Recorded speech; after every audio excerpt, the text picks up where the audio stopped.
Okay guys, welcome back sa ating YouTube channel mga katropa. Isa na namang kwentuhan dito pa rin sa usapang business. Ayan. So ngayong araw na to pag-uusapan natin dahil napakaraming mga katropa ang gusto nang pumasok sa pagninegosyo ngayong year 2026. And siguro napipil nila, nararamdaman nila, ito na yung panahon para kumita ng malaking pera at maging milyonaryo. Umasenso mga katropa. Kaya naman napapanahon na pag-isipan, pag-aralan, ano ba yung magandang negosyo na pasukin ngayong 2026. So ngayong araw na to, pag-usapan natin, pagkwentuhan natin, paano nga ba magsimula ng isang food cart business? Kasi ang food cart business mga katropa, ito yung isa sa mga negosyo na talagang pumapatok dahil nga nauuso yung kung saan-saan pumupunta ang mga tao at nag-unwind, maging sa bundok man yan o dun sa urban areas. Ayan. Ibig sabihin na ito mga katropa dun sa highly urbanized areas na napakaraming traffic o napakaraming mga tao na dumadaan, sikat at usong-usong food court, mga pangtawid pangtawid gutom. Ayan. So, actually mga katropa, etong negosyo na to is minsan may mga pagkakataon na maliit lang yung puhunan noon, pero ngayon kahit na sabihin mong food cart yan, kailangan mo na ring mamuhunan. Dahil ang competition ngayon mga katropa is very tough. Ayan. So, ibig sabihin na ito, dikit-dikit na rin ang mga food cart ngayon mga katropa and hindi na mura yung mga materyales. Pero sa hindi naman kalakihan masyado na puhunan, maaari ka nang makapagsimula ng negosyong ito. Ang food cart kasi, ito ay isang uri ng tindahan na pumipwesto kahit saan. Merong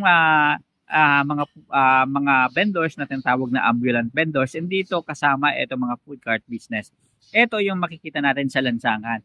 Pero take note ha, may mga food cart na rin na makikita sa mga malls ngayon, which is usong-uso na kahit sa SM, pagpasok mo pa lang sa SM, nandun na yung mga hile-hilera na parang food cart sila.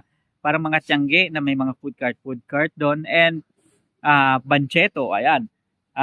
And isa yan sa mga very profitable business, lalo na yung mga kakanin, mga um, mga pampasalubong na pwedeng kainin, mga puto, bibingka at kung ano-ano pa mga katropa. Ngayon, paano ba magsimula ng isang food cart business mga katropa? So, importante na desidido tayo kapag nagsisimula tayo ng isang food cart business. And kailangan tayo mismo yung may gusto and hindi yung nakita lang natin and gusto nating gayahin. Kasi ang mangyayari ng mga katropa is later on, kapag nagdedire-diretso at nagsisimula, tumatakbo na yung negosyo, kung talagang hindi yun yung forte mo at hindi talaga yun yung gusto mong gawin, then lagi kang mapapagod. So, it's better na kung ano yung gusto mo, malapit sa puso mo, yun yung gawin mong negosyo.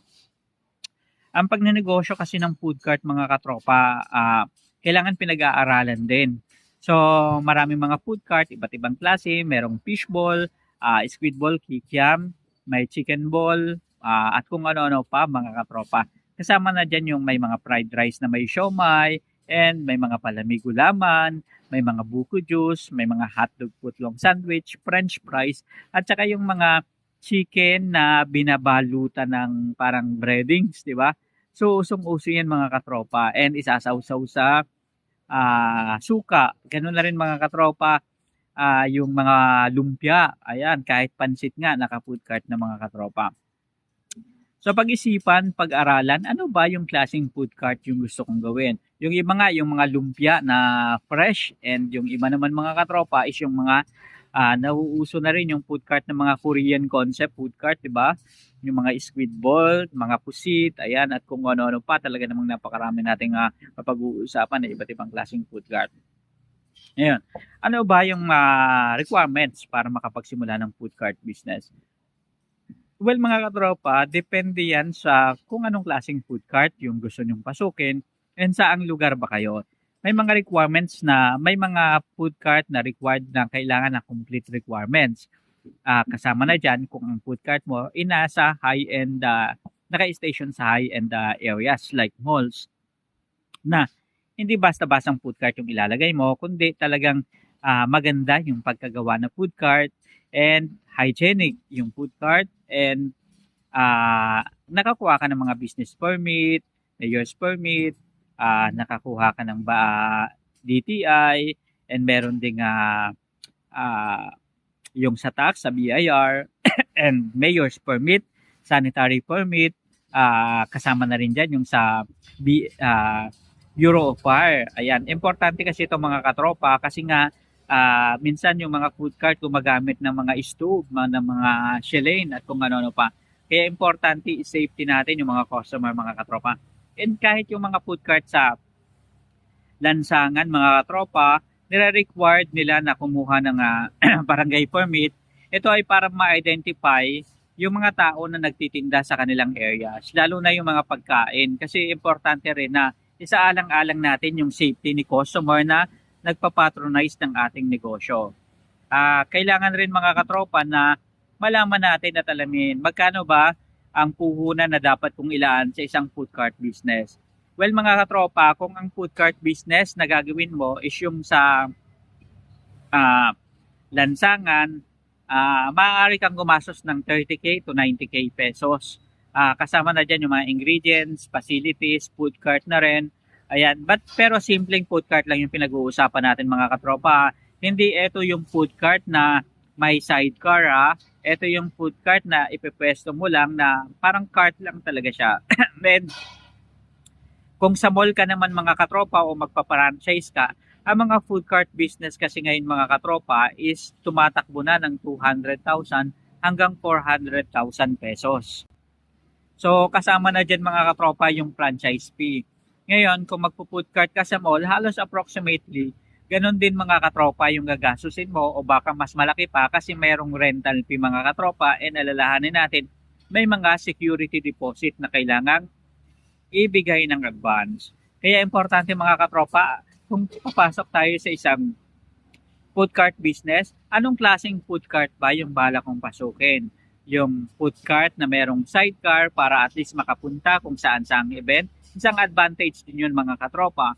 O yung food cart na sumasama sa mga expo, sa mga tianggi, o kung saan may mga event-event mga katropa na doon kayo magpipwesto. O yung mga midnight tianggi, mga bancheto, ayan. So, and kung sa mall naman, at least dire-diretso yan mga katropa and may kontrata dyan. Importante kasi mga katropa na yung food cart natin nilalagay natin sa heavily traffic areas. Ibig sabihin doon sa maraming dumadaan na tao para at least makita tayo kasi mas maganda yung mga ganyang klaseng negosyo na nakikita ng tao kasi once na nakita ng tao at alam nila na gutom sila, bibili at bibili yan sa'yo. And dyan kumikita ng malaki ang mga food cart business mga katropa. Kaysa meron kang magandang food cart pero nasa tagong area naman at walang masyadong heavy traffic, then sa malamang at mas lamang, hindi ka masyadong kikita. Baka mamaya mauwi pa sa pagsasara ng iyong negosyo. Importante rin mga katropa na dapat ipakita natin kapag may food cart business tayo, ay malinis yung tinitinda natin and hygienic. Kasi dyan magkakaroon ng tiwala sa atin yung mga namimili sa atin. And lalo na mga katropa, dyan makikita kapag nakita ng mga customer na maraming kumakain dun sa food cart business mo, sa malamang at malamang bibili at bibili yan sa'yo. So eto mga katropa yung mga dapat tandaan at isaalang-alang natin sa pagsisimula ng isang food cart business dito sa Pilipinas. So yun lang mga katropa, maraming salamat hanggang sa susunod na usapang business. Patok na negosyo dito sa Pilipinas hanggang sa muli. Maraming salamat, paalam.